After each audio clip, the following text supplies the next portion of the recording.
Dá para investir em momentos de crise?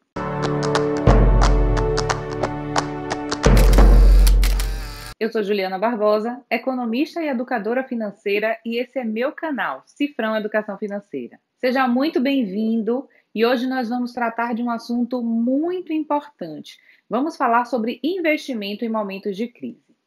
Nós estamos passando por uma situação ímpar na nossa sociedade. O cenário econômico atual é desafiador. A crise causada pelo novo coronavírus trouxe desaceleração econômica, desemprego, diminuição de renda. A taxa Selic teve o quinto corte consecutivo nesse ano de 2020 e está no patamar de 2% ao ano. A Selic, ela direciona boa parte da rentabilidade de muitos investimentos conservadores em renda fixa. E a pergunta que fica é: dá para investir num cenário como esse que nós estamos vivendo? Vamos lá. O primeiro passo que precisa ser tomado antes de pensar em investir é economizar. Sim, economizar. Você precisa começar cortando todos os supérfluos da sua vida, diminuindo os gastos e parando de desperdiçar. Para aí você conseguir poupar e ter dinheiro suficiente para começar a investir. Eu gravei um vídeo aqui no canal falando como economizar em tempos de crise. Esse vídeo está aparecendo para você aqui na tela. Aproveita, assiste e se aprofunda um pouco mais nesse tema. Depois de poupar para começar a investir, você precisa descobrir qual o seu perfil de investidor.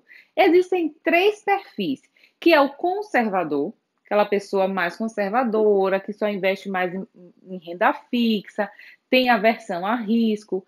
Tem o perfil moderado, que é aquele que está no meio do caminho, nem tão conservador e nem tão arrojado. E o terceiro perfil é o arrojado. É aquela pessoa que gosta de investir, é aquela pessoa que não tem medo de correr risco.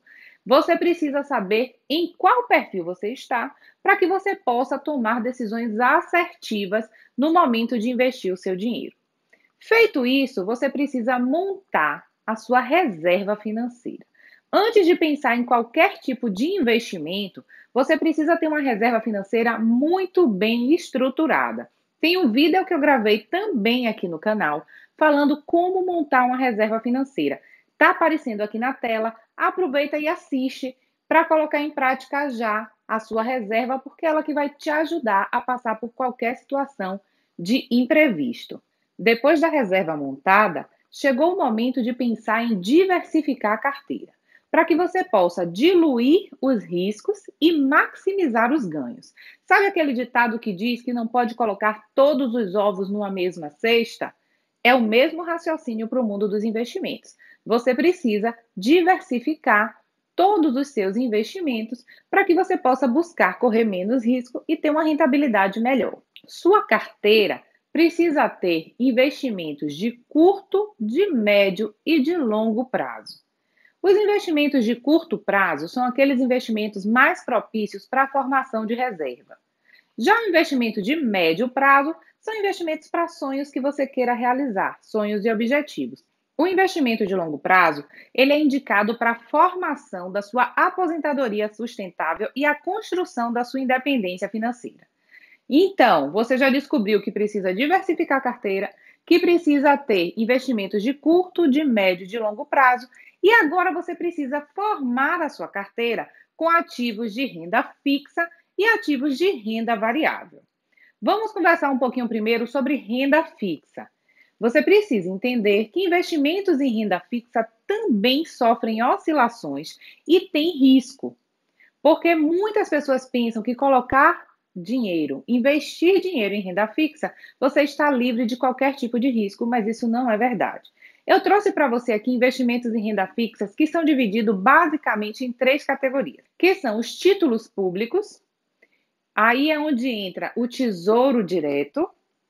Temos também os títulos bancários, que vamos falar um pouquinho sobre CDB, LCI e LCA, e o crédito privado, que aí é onde entra o CRI, CRA e debêntures. Vamos falar um pouquinho do Tesouro Direto. O Tesouro Direto ele é tido como um dos investimentos mais seguros do Brasil, porque ele tem a garantia do Tesouro Nacional. O Tesouro Direto, ele é atrelado também à taxa Selic. Então, quando a Selic sobe, a rentabilidade do Tesouro também sobe proporcionalmente. O Tesouro, ele também é muito indicado para a construção da reserva financeira. Agora, os títulos bancários. Nos títulos bancários, nós temos o CDB, que é Certificado de Depósito Bancário. Temos LCI e LCA, que são os mais conhecidos. O CDB, quando você investe no CDB, basicamente você está emprestando dinheiro para o banco, que é o emissor. E, em contrapartida, ele te paga os juros como rentabilidade. O CDB, ele é atrelado ao CDI, que tem a rentabilidade muito próxima também da Selic. O ideal é que você procure por CDBs sempre acima de 100% do DI. O CDB ele vai incidir imposto de renda numa tabela regressiva, que começa com 22,5% e termina com 15%. O LCI é a letra de crédito imobiliário, o LCA é a letra de crédito agropecuário. Os dois são muito parecidos com o CDB. A diferença é que não incide imposto de renda no LCI e LCA, porém eles têm prazos mais longos. O CDB, o LCI e a LCA, eles são tidos também como investimento bastante seguros, pois eles têm a cobertura do Fundo Garantidor de Crédito. Esse Fundo Garantidor de Crédito dá uma segurança no momento de investir, porque se a instituição financeira onde o seu dinheiro está aplicado quebrar, você pode receber até 250 mil por CPF. E agora eu vou falar um pouquinho do crédito privado. No crédito privado, nós temos o CRI, que é o Certificado de Recebíveis Imobiliários, o CRA, que é o Certificado de Recebíveis do Agronegócio. A linha de raciocínio do CRI e do CRA, ou CRI e CRA, é muito parecido com LCI e LCA. Eles são créditos de empresas. Então, quando você está aplicando num CRI ou num CRA, você está emprestando para uma determinada empresa. O que é legal é que você, como pessoa física, também é isento de imposto de renda, porém não tem a garantia do Fundo Garantidor de Crédito. Além deles, tem as debêntures. As debêntures são valores mobiliários que representam as dívidas de médio e longo prazo de uma sociedade anônima. Ou seja, quando você investe numa debênture, quando você compra uma debênture, você está comprando dívida de uma determinada empresa. E aí você é remunerado também. Tem as debêntures incentivadas, que são aquelas que você, como pessoa física, também não vai pagar imposto de renda no momento do resgate. Essas são as opções mais conhecidas de investimento na renda fixa, das quais você pode se aprofundar um pouco mais. Se quiser também conhecer um pouco mais, pode mandar para mim aqui, pode escrever, deixa nos comentários que eu posso fazer um novo vídeo trazendo mais informações desse tipo de investimento em renda fixa. Porém, é necessário que você consiga diversificar um pouco seus investimentos, pensando no olhar de renda variável, por conta da Selic muito baixa e de estar trazendo retornos muito pequenos somente em renda fixa. Na renda variável, você precisa ter uma visão de longo prazo. Não adianta entrar na renda variável querendo investir hoje para resgatar amanhã. Você precisa ter disciplina e paciência. E, principalmente, você precisa controlar as emoções nos momentos de oscilação do mercado. Os investimentos mais comuns, mais conhecidos na renda variável são as ações. Quando você adquire uma ação, você está comprando uma parte daquela empresa, uma parte do capital social da empresa, e você está se tornando sócio dessa empresa também. Como sócio, você vai participar tanto do lucro quanto do prejuízo. Ainda existem ações que são pagadoras de dividendo.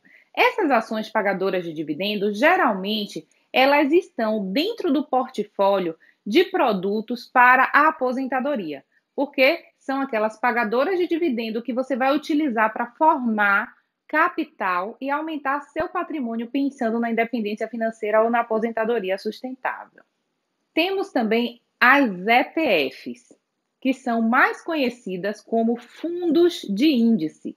Muitas pessoas costumam utilizar a ETFs, investir em ETFs para ser uma porta de entrada na bolsa de valores. Pessoas que ainda não estão com coragem de comprar ações. entram investindo pelas ETFs. E aí eu vou trazer um exemplo aqui para você, bem prático. Imagine que você tenha aplicado R$ 10.000 em uma ETF que replica o Ibovespa. Ou seja, esse fundo de índice é atrelado ao Ibovespa. E que você adquiriu esses R$ 10.000 e que você aplicou esses R$ 10.000 há um ano atrás. Quando o Ibovespa atingia a marca de 83 mil pontos. Neste período, de lá para cá, o Ibovespa subiu 25%, alcançando patamares de 104 mil pontos. Esse investidor, portanto, está ganhando aproximadamente aí R$ 2.500 com essa elevação do índice Ibovespa. Então, acompanhe um pouco mais a ETFs, se aprofunda um pouco mais, porque pode ser uma boa porta de entrada para você começar a investir na renda variável. Um outro produto que faz parte da renda variável e que eu tenho também na minha carteira são os fundos imobiliários. Os fundos imobiliários são formados por um grupo de investidores com o objetivo de aplicar recursos em diversos tipos de investimentos imobiliários, como imóveis prontos, edifícios comerciais, shoppings, hospitais, galpões, lajes corporativas. E o que é legal dos fundos imobiliários? Você não paga imposto de renda enquanto pessoa física e os fundos imobiliários, a grande maioria deles, são pagadores de dividendo. Ou seja, você recebe um valor mensal como dividendo e os fundos imobiliários também são muito legais para a formação da sua aposentadoria. É legal ter na sua carteira porque você vai receber todo mês um valor que são os dividendos. Mas claro que você precisa estudar esses investimentos, estar familiarizado e, acima de tudo, saber qual é o seu perfil de investidor. Se você tem condições emocionais de estar correndo os riscos que são atrelados a esses tipos de investimento. No mundo dos investimentos, o equilíbrio é a chave para o sucesso. Portanto, você já conheceu um pouco mais dos investimentos em renda fixa, dos investimentos em renda variável. Agora é sentar, se aprofundar no tema e começar a investir. Obrigado por ter ficado comigo até o final desse vídeo. Se você tiver dúvidas, quiser saber um pouco mais sobre algum tipo de investimento que eu não falei aqui, escreve para mim.